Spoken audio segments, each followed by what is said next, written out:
Good morning students. Today we learn about array within a class. How we can use array within a class. ये एक topic है जिसमें अपन देखते हैं कि हम array को क्लास की अंदर कैसे यूज़ करते हैं। तो यहाँ पर array को क्लास के अंदर यूज़ करने के लिए क्लास डेटा नाम से अपन ने क्लास ली है। अभी क्लास डेटा नाम से लेने के बाद उसमें एक array ले लिया a5। तो a क्या है, एक array है जिसका साइज कितना है 5 एलिमेंट स्टोर करेगा और ये भी नॉर्मल डाटा है, इसलिए अपन ने इसको बाय डिफ़ॉल्ट प्राइवेट में लिया है। अब एक गेट डाटा फंक्शन लिया है जो कि नॉर्मल अपन कह सकते हैं कि ये केवल डेफिनेशन है, डिक्लेरेशन है, और ऐसे शो डाटा लिया उसकी डिक्लेरेशन है। क्यों? क्योंकि इसकी डेफिनेशन अपन ने बाहर ले ली, यानी कि इसको ऑफलाइन बना दिया है। इनलाइन और ऑफलाइन आप अच्छी तरह से समझ चुके हो अभी तक की वीडियो से।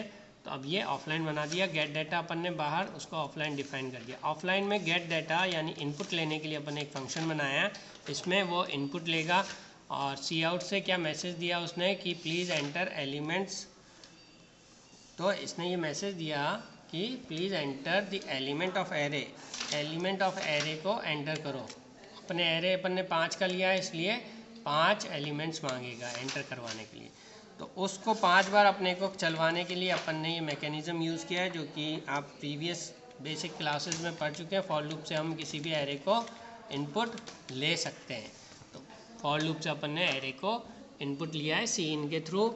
यहाँ पर i = 0 से स्टार्ट होगा वैल्यू, जो कि इंटीजर टाइप है, और कहाँ तक जाएगी, 5 से छोटा है तब तक जाएगी, यानी कि 5 से छोटा यानी 4 तक, और हर बार इंक्रीमेंट होगा बाय 1। तो 0 1 2 3 4 5 इस तरह से यहाँ वैल्यू आती जाएगी i की जगह।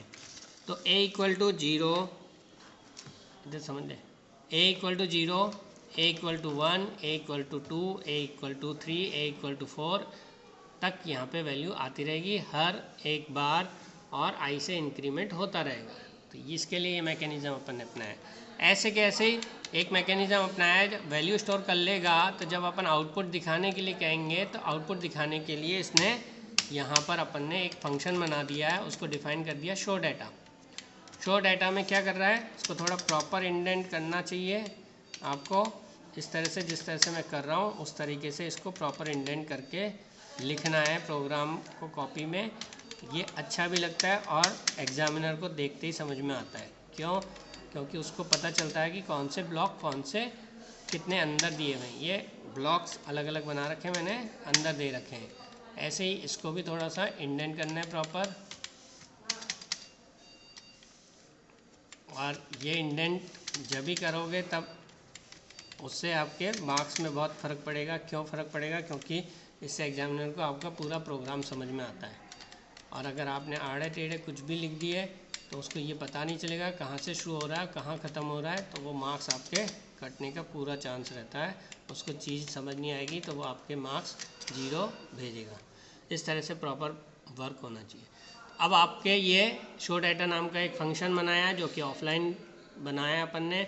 इसमें मैसेज दिया एरे एलिमेंट r, और एरे एलिमेंट को जिस तरह से अपन ने इनपुट लिया था उसी तरीके से आउटपुट भी ले लिया है। तरीका वही अपनाया है फॉर लूप, बट यहाँ पर क्योंकि आउटपुट ले रहे हैं इसलिए ये मैसेज किस में दिया है, सी आउट में।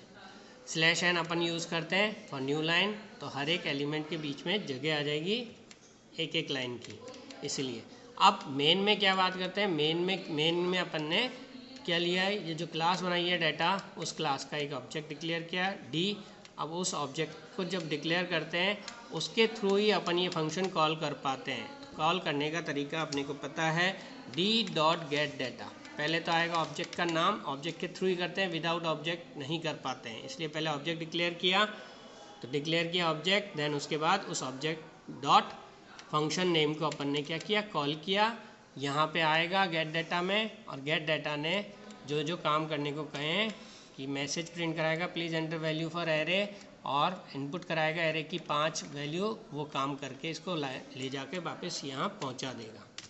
फिर वापस इसको कॉल किया दूसरे वाले को, जब ये चलेगा दूसरे वाला फंक्शन शो डाटा करने को कहेगा, शो डाटा को कॉल करेगा। शो डाटा कॉल करने के बाद यहाँ आएगा डेफिनेशन में, और यहाँ आने के बाद उसको जो काम कह रहा है वो करेगा। और क्या काम कह रहा है, पहला तो कह रहा है कि एरे एलिमेंट आर, ये मैसेज प्रिंट करा रहा है और उसके नीचे जो उनकी वैल्यू है पर्टिकुलर एलिमेंट की एरे के अंदर, वो वैल्यू प्रिंट करा रहा है यहाँ पे।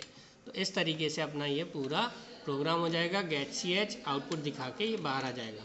अपना इतना सा प्रोग्राम है ये, पर मोस्ट इम्पॉर्टेंट है। क्योंकि इसमें अपन ने पढ़ा है एरे विथ इन क्लास, ये किस तरह से करते हैं उसको डिमॉन्स्ट्रेट करने वाला प्रोग्राम भी है। अपना ये टॉपिक भी हो गया है। इस प्रोग्राम को आप इस तरीके से अच्छी तरह से देख लो।